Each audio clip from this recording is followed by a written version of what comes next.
মায়ের হাতে শুটকির বড়া। হ্যালো এভরিওয়ান, আসসালামু আলাইকুম।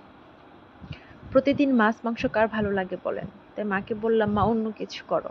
মাও শুটকি দিয়ে এই রেসিপিটি করার চেষ্টা করলো। যদিও এটা নতুন কিছু না, এটা সবাই পারে, এটা আমাদের গ্রামের বিখ্যাত একটি খাবার।